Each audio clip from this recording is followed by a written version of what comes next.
नमस्कार, मैं सुनीता कथा मंथन में आप सबका स्वागत करती हूँ।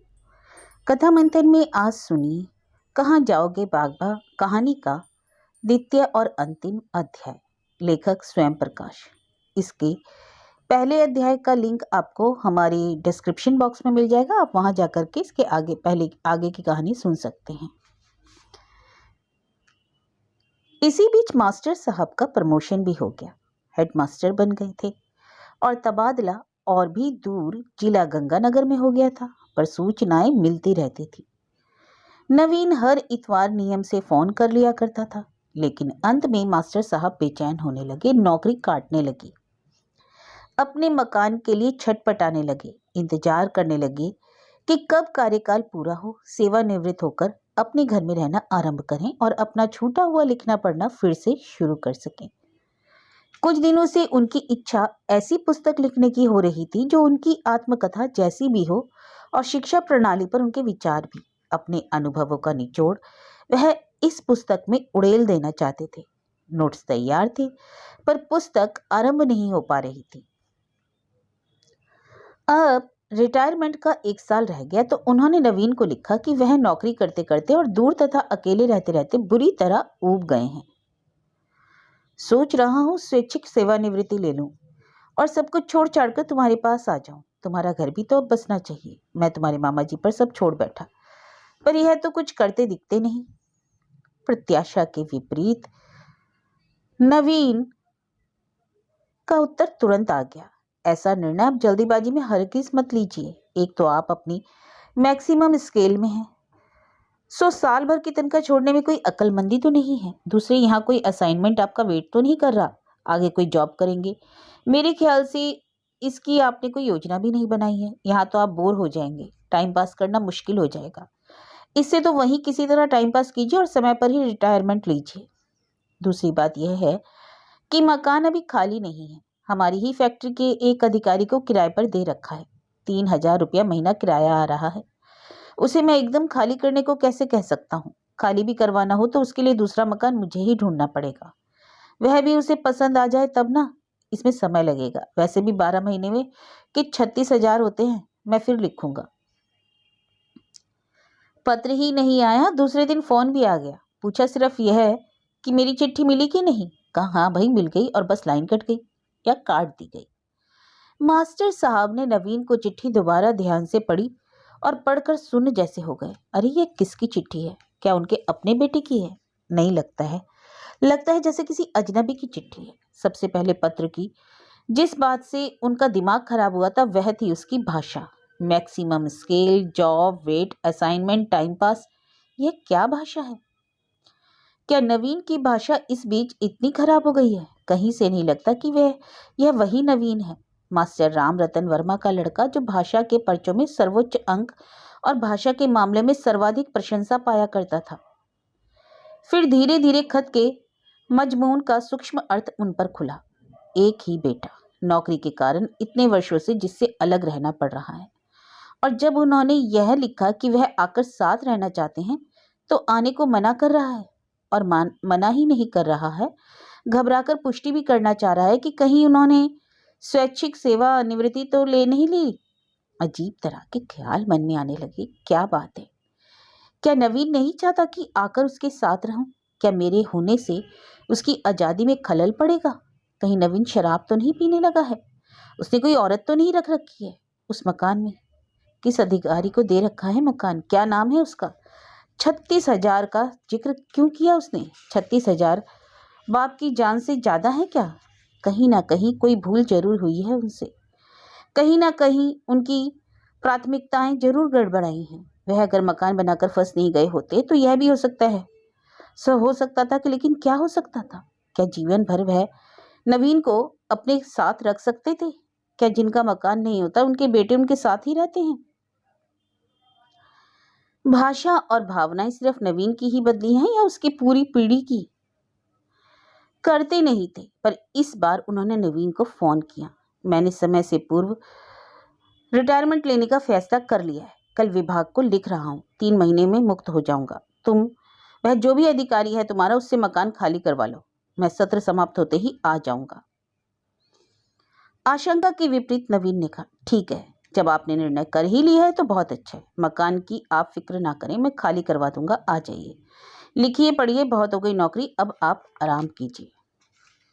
You deserve it. सुगद आश्चर्य। इस बार नवीन का अंग्रेजी बोलना भी उन्हें बुरा नहीं लगा, लेकिन खुटक थी मन में। सो कुछ रोज बाद फिर फोन किया। मकान खाली हो गया?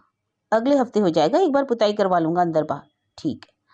आपके बेडरूम में कूलर लगवा रहा हूँ। कूलर? कूलर क्यों, इसकी क्या जरूरत है? जरूरत है, गर्मी में तो और भी रहेगी। अरे क्यों भाई, छत पर सोएंगे, मच्छर काटेंगे। मच्छर गर्मियों में? अब तो नीम के वे पेड़ भी बड़े बड़े हो गए होंगे जो हमने अहाते में लगाए थे। एक तो सूख गया। सूख गया? कोई बीमारी लग गई थी? और दूसरा, उसे कटवाना पड़ा, उधर कुछ कंस्ट्रक्शन करवाना था। क्या? फिर और पेड़ भी नहीं लगवाए। आप आएंगे तो खुद ही देख लीजिएगा।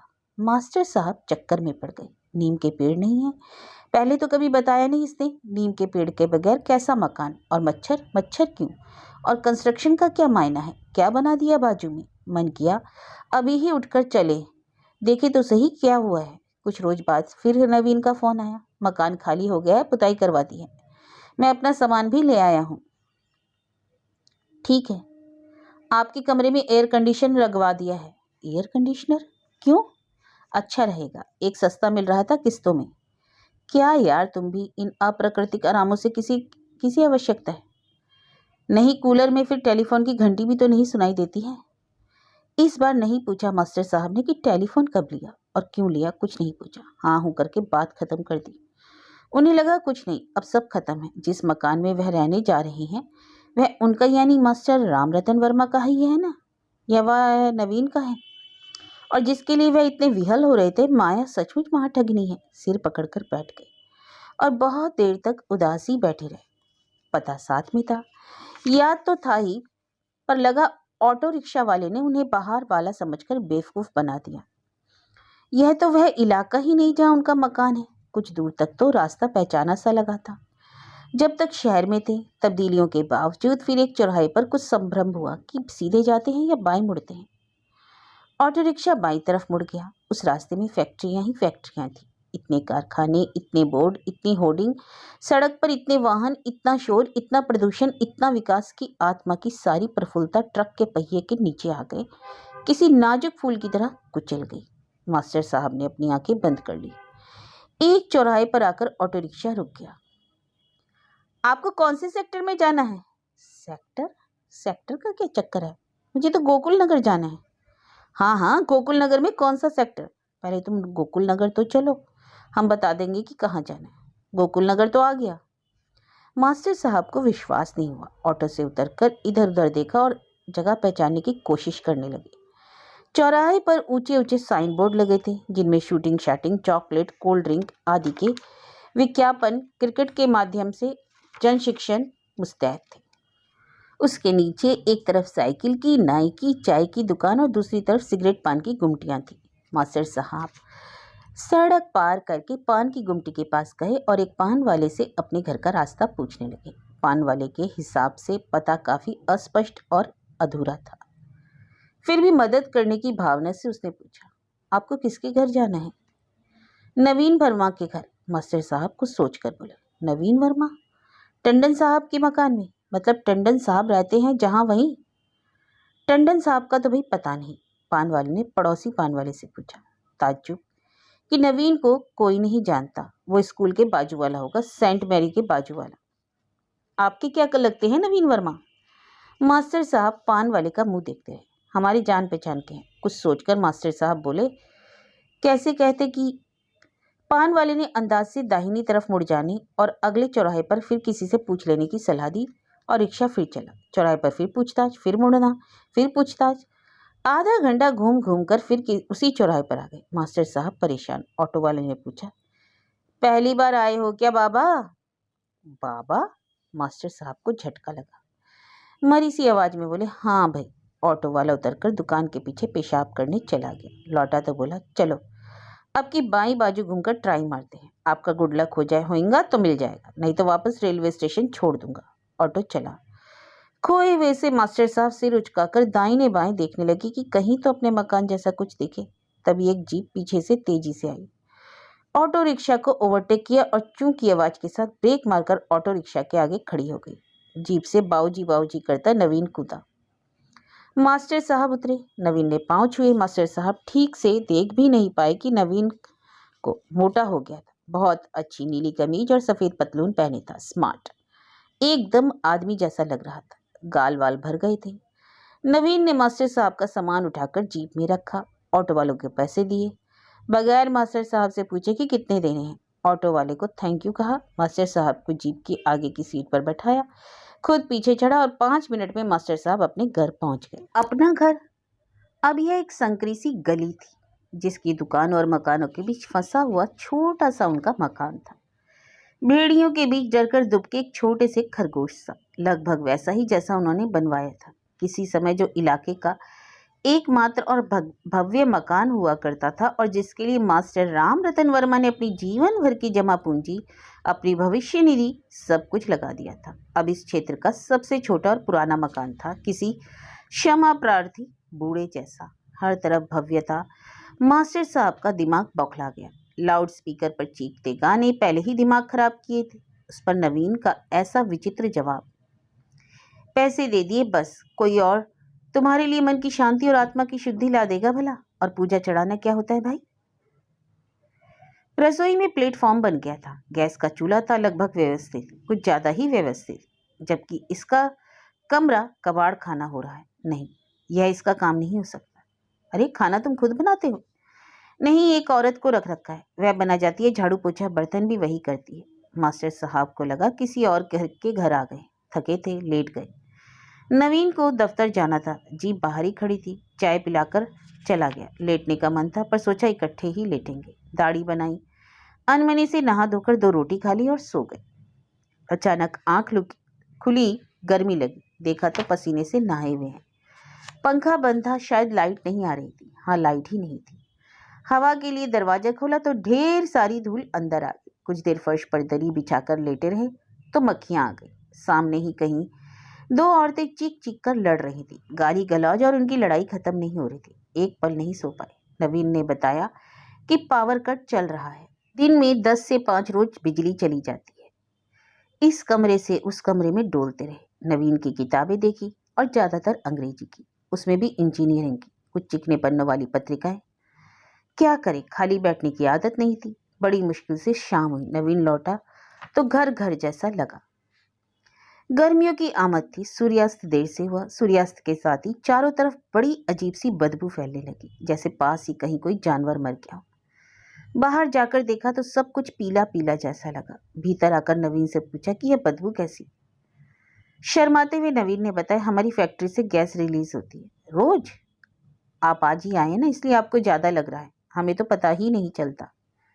कोई शिकायत नहीं करता? कौन करे, ज्यादातर फैक्ट्री के ही कर्मचारी हैं इधर।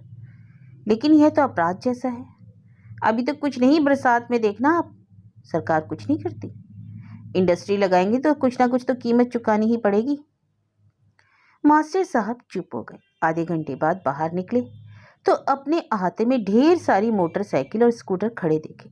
2 आदमी अभी अभी अपनी गाड़ियां रखकर बगैर कुछ पूछे कहे बाहर जा रहे थे। नवीन से उन्होंने पूछा, ये लोग कौन है और यहाँ गाड़ियां क्यों खड़ी कर जाते हैं हमारे घर में? अरे उनके मकानों में गाड़ियां खड़ी करने की जगह नहीं है। तो तुम्हारी जान पहचान के हैं? हर आदमी गाड़ी खड़ी करने के 30 रुपए महीना देता है। तो तुमने अपने अहाते में किराए का साइकिल स्टैंड बना दिया? अरे यह तो टेम्परेरी मामला है, अपना कंस्ट्रक्शन एक बार शुरू हुआ तो यह अपने आप बंद हो जाएगा। कंस्ट्रक्शन? मास्टर साहब बुदबुदाते हुए बोले। रात को मास्टर साहब की जिद पर छत पर बिस्तर लगाए गए। मच्छर थे पर कमरे की घुटन से तो फिर भी बेहतर था। कल ओडोमॉस ले आएंगे या कड़वा तेल, कहीं तो मिलता होगा।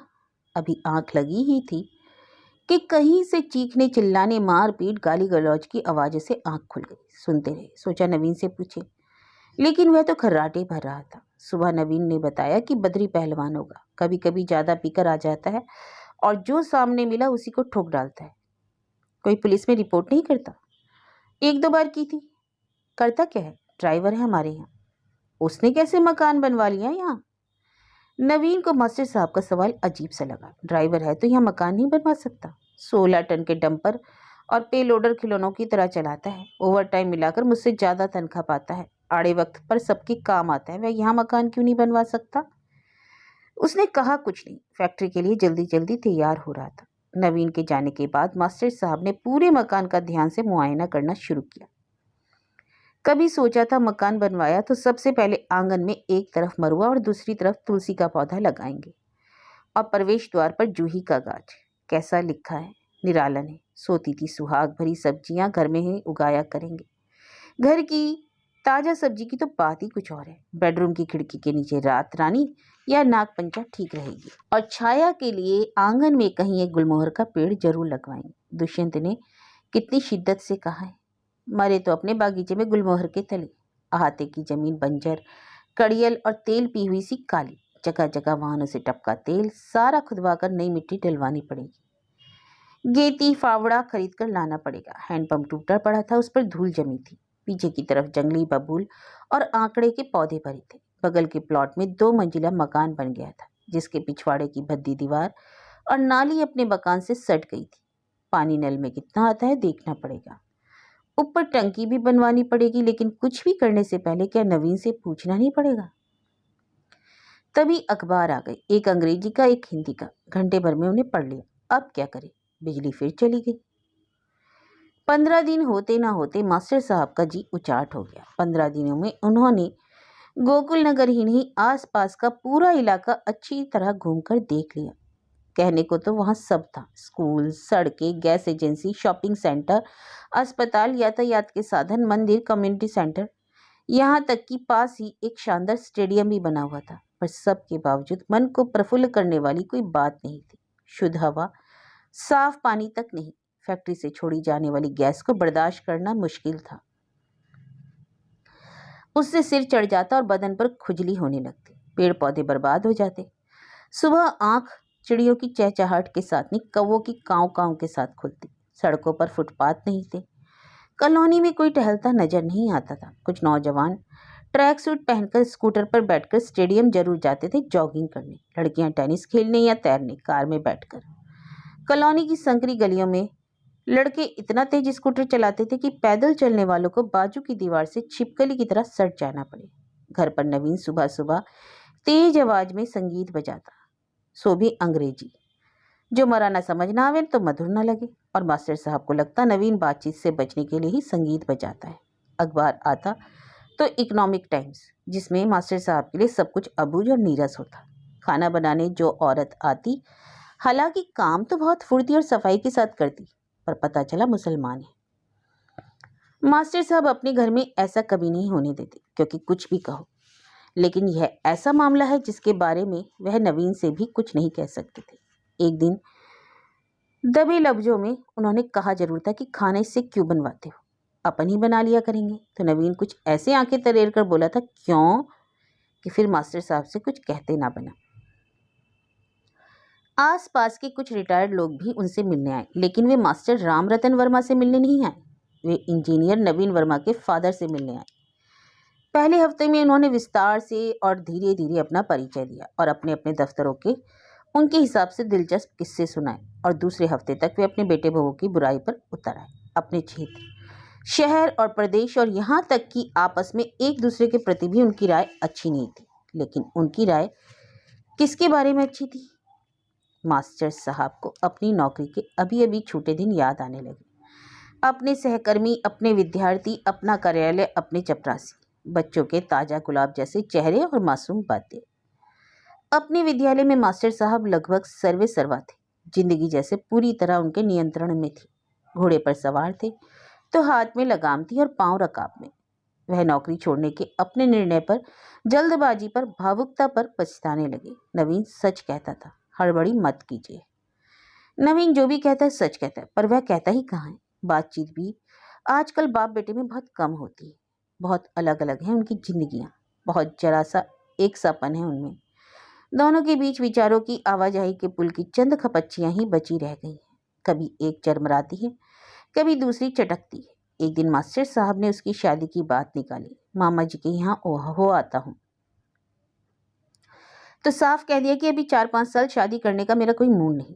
एक दिन कहा कि सोच रहा हूँ कुछ काम शुरू करूँ, तो बोला आप लिखिए, पढ़िए और एक आराम कीजिए। काम तो बहुत कर लिया, कुछ करने भी नहीं देता।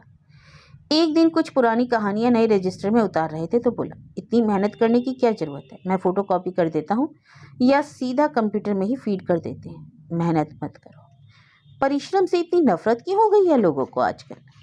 परिश्रम फालतू क्यों लगता है? उस पल मास्टर साहब को अपना अंतिम मकान मालिक याद आया, जिसे मास्टर साहब का रजिस्टर में कहानी उतारना फालतू का काम लगता था। मास्टर साहब को लगा नवीन और उस मकान मालिक में कोई खास फर्क नहीं। मास्टर साहब को उषा प्रियमवदा की कहानी वापसी और कहानी के नायक जगाधर बाबू की दशा याद आने लगी। उन्होंने अपने आप से पूछा, क्या नवीन को भी वह लग रहा होगा कि हम दूर दूर ही ठीक थे? मास्टर साहब के जीवन पर उदासी और निष्क्रियता और मनुष्य और पश्चाताप की चादर धीरे धीरे फैलने लगी और उनका जीवन एक मटमैली और धूसर जीवन संध्या का रूप लेने लगा। नवीन अक्सर पूछता, आपको कोई असुविधा तो नहीं? जब भी कहीं जाता तो पूछता, कुछ लाना है, आपको कुछ चाहिए? और मास्टर साहब बुरी तरह झुंझला जाते। हमेशा सुख सुविधा के बारे में क्यों पूछते हैं? कभी यह क्यों नहीं पूछता कि आप खुश क्यों नहीं हैं? दुकानें, कितना पैसा है लोगों के पास, पर फिर भी उन्हें और चाहिए और चाहिए। मकान का छोटा सा अहाता बंजर पड़ा था। सामने नाली खुद गई थी जिसमें दुनिया भर का कूड़ा कचरा काली कीचड़ भरी थी। एक पत्थर पर पांव रखकर उसे पार करके घर में घुसना पड़ता था। दाहिनी तरफ एक टीन शेड लग गया था जिसमें कुछ स्कूटर मोटरसाइकिलें खड़ी थी। बाईं तरफ सेप्टिक टैंक बनाया गया। उसके साथ ही सटकर एक पक्की दुकान जैसी निकाल दी गई जिस पर एसटीडी लिखा हुआ था और जिसके कुछ तार हवा में झूलते हुए अपने मकान की छत तक आ रहे थे। मकान के ठीक सामने एक पिंजारे की दुकान थी जिसके आगे रजाई गद्दों का ढेर लगा था। नीचे नंगे पुतंगे बच्चे खेल रहे थे। मुर्गे मुर्गियां भाग दौड़ कर रही थी। उससे सटी एक इलेक्ट्रॉनिक डेकोरेशन की दुकान थी जिस पर लाउड स्पीकर के भोंगे टंगे हुए थे और जहां ऊंची आवाज में कोई चालू फिल्मी गाना बज रहा था। हवा में धूप का चिल्का, गटर की बदबू तैर रही थी और पास में ही कहीं सुअर चिचिया रहे थे। पर घर के भीतर ठंडक थी। उनके कमरे में एक शानदार डबल बेड पड़ा था जिस पर फोम के गद्दे बिछे थे। एक तरफ लिखने की मेज और कुर्सी थी। टेबल लैंप रखा था। खिड़कियां बंद थीं और उन पर भारी पर्दे पड़े थे। टेबल पर टाइपराइटर जैसा कुछ रखा था। यह क्या है? मास्टर साहब ने पूछा। पीसी है। पीसी? कंप्यूटर? किसका है? आपका ही है। ऑफिस में डिस्पोजल हो रहा था तब मैंने खरीद लिया। मास्टर साहब को समझ में नहीं आया कि अभी कुछ ही वर्ष तो हुए हैं इनका कारखाना खुले, अभी से ये चीजें कबाड़ कैसे जाने लगी? नवीन शायद उनका प्रश्न समझ गया। बोला, इसमें ऑब्सिलेंस बहुत फास्ट है। हायर कॉन्फ़िगरेशन के आ गए तो कंपनी ने सोचा कि पुराने। अच्छा, तुम पूजा कहाँ करते हो? अब तक मास्टर साहब नवीन के कमरे में पहुंच गए थे जहां बीच में एक तख्त पड़ा था और चारों तरफ कपड़े, कागज, किताबें, जूते, मोजे, कबाड़ खाना। पूजा? पूजा वूजा का टाइम मुझे कहाँ मिलता है? कुछ चिड़ी सी आवाज में नवीन बोला। फिर भी घर में भगवान की एक आध फोटो तो रखनी चाहिए। नवीन चाय बनाने रसोई में चला गया। फिर वहीं से बोला, हाँ, 20 सेक्टर में मंदिर है। उसका पुजारी आ जाता है, उसे 51 रुपये देता हूँ। वह मेरी तरफ से पूजा चढ़ा देता है। लेकिन अगर किसी दिन पूछ ही बैठा यह तो क्या कहेंगे?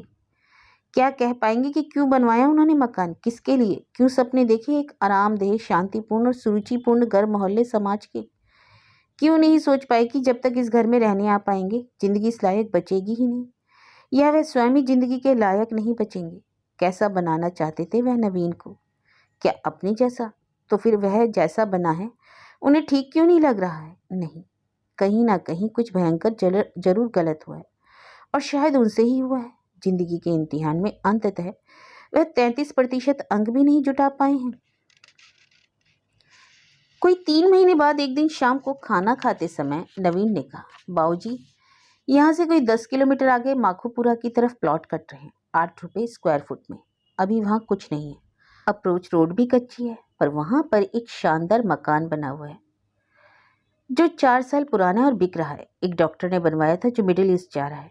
ये वही डॉक्टर था जिनके मार्फत नवीन खुद 4 साल के लिए मिडिल ईस्ट जाने की योजना बना रहा था, पर जिसके बारे में अंत तक उसने मास्टर साहब को कुछ नहीं बताया और कहा, अपने जैसा ही मकान है, आरसीसी कंस्ट्रक्शन है, चारों तरफ बगीचा लगा हुआ है, कुआं है, आम के पेड़ है, एक नीम का भी, खूब बड़ा लॉन है जिसमें ऑस्ट्रेलियाई धूप लगी हुई है। मकान की 3 तरफ बरामदा है जिसमें लकड़ी की जाफरी और कबेलू की छत है। आपको बहुत पसंद आएगा। 12 लाख मांग रहा है पर 10 तक सौदा पड़ जाएगा।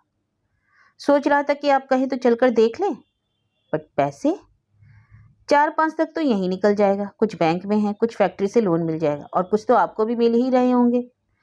मास्टर साहब कुछ नहीं बोले, चुपचाप खाना खाते रहे, जैसे ज्यादा ही चबा चबा कर। नवीन भी चुप रहा।